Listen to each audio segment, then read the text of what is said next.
Sa panimula sinasabi ni Kim, sa moment na realize ko na ako pala yun pero wala namang nagbago. Pero iba ang pakiramdam ko, parang isa ako sa taong nasa panaginip pero sa katiyakan kung babalik ako sa 30 years na nakaraan, ako ay isa lamang third year sa junior high. Nangyari ba talaga ta? Nang makita naman ni Kim ang kapaligiran ay nagulat siya. Lumang mga kagamitan at maliit na kwarto. Ito ang apartment na tinitirahan ko nung bata pa ako. Nakakabaliw ito, paano nangyari ito? Bigla naming may tumawag kay Kim at laking gulat nito nang marinig niya ang pamilyar na boses at sabi pa nito, "Kim, gaano ka katagal na matutulog? Bilasan mo at kumain na. Mal-late ka na sa school." Sa isip-isip naman ni Kim.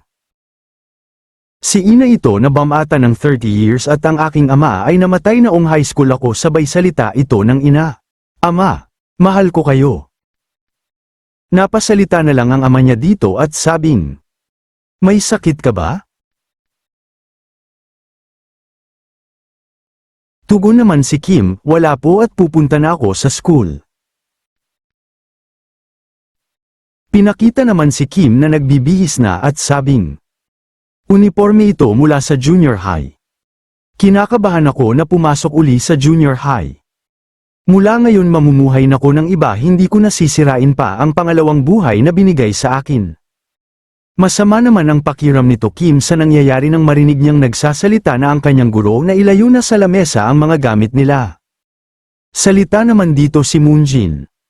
"Kim, nag-aral ka ba ng mabuti? Dahil ngaon ay ang ating quarterly finals." Nagbago naman ang mukha nito ni Kim nang malaman na sa unang araw ng kanyang pagbabalik sa klase ay exam agad.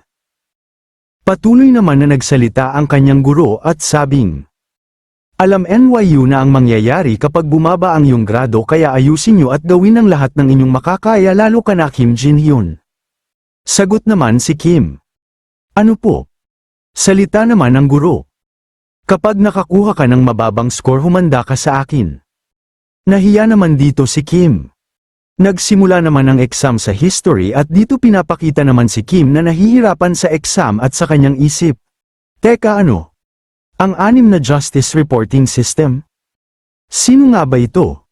Taeho, Taejong o Sehong? Nag-aral ako ng mabuti sa college exam pero dati pa yung matagal na kung hindi nag-aaral ng ganto sa loob ng 20 years, paano ko magagawang maalala ito? Simula nang bumalik ako sa buhay, kailangan ko nang mag-exam ng memorization, nakakabaliw ito. Siguro mas madali kung literature, English at math. Problemado naman dito si Kim at sabing parang nag-exam ako ng anatomy dito ah. Tinawag naman dito ni Moonjin si Kim. "Jin-hyun, kamusta ang exam?" Sa isip naman ni Kim. Di ako pwedeng tumambay at maglaro lang ng Tekken kasama siya. Salita naman si Kim, "Patawad, may lakad ako ngayon, maaunan ako." Sa isip naman ni Moonjin, wala pa nga akong sinasabi. Napunta na ang eksena sa bahay ni Kim at iniisip na maigi kung paano siya mamumuhay ngayon. Kung gagamitin ko ng maayos ang aking kaalaman, maaari ba kong mamuhay ng maayos? Pero paano? Lahat ng kaalaman ko ay tungkol lamang sa medical field.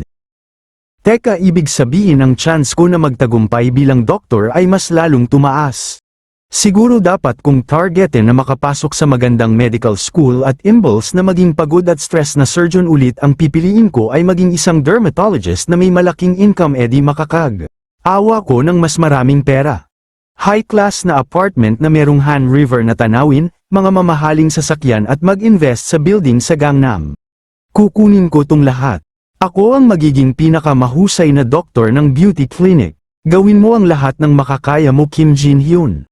Pero bigla namang may naalala si Kim dito. Teka, ibig sabihin hindi lang 4 na taon sa college para sa exam.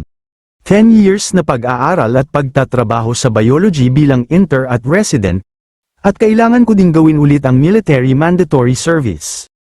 Nataranta na dito si Kim at iniisip na paano ko malalampasan ulit ang mga araw na yon. Kailangan magtagumpay ako kahit anong mangyari at mag-drive ng Porsche na may kasamang angas. Pinakita naman dito na lumipas na ang mga araw at laking gulat ng ina ni Kim at sa isip nito. Akala ko mag-aaral lang siya ng isang araw pero ilang linggo na siyang nag-aaral at tawag nito kay Kim, Kim. Gabi na anak, bakit di ka muna matulog? Sagot naman dito si Kim, ayos lang po ko ina, di ko pa kasi tapas itong inaaral ko, matutulog din po ako pagtapas nito. Salita naman ng ina ni Kim, ayos ka lang ba? Hindi naman exam ngaon, hindi ka ba napapasobra? Sagot naman si Kim. Hindi po, mag-aaral ako ng mag-aaral para mapaganda ang buhay niyo ina at ama sa future at tutulong na din ako sa restaurant simula bukas. Pumunta na ang eksena sa restaurant nila Kim at pagpasok ni Kim sabay sabi itong, andito na po ako ama. Sagot naman ng ama. Bakit ka andito? Jin-hyun ang iyong ama ay naniniwala na ang estudyante ay dapat pag-aaral lang ang inaatupag, huwag ka na mag-alala sa pagpapatakbo ng negosyo natin. Sagot naman si Kim.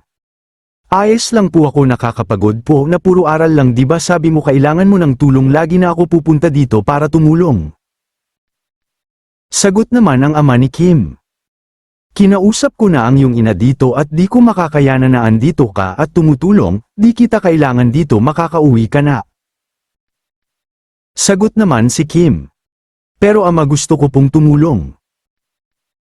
Nagpasalamat naman ang ama ni Kim dito sabay hawak sa buhok at sabing, patawad pero huwag ka magpasobra ng trabaho ah. Napaluha na ang dito si Kim at sabi sa kanyang sarili. Sa loob ng ilang dekada naramdaman ko ang kakaiba pero mainit na kamay ng aking ama. Nakakaiyak talagang isipin ng ating mga ama na nawala na, nakakaiyak na tagpo namin ito.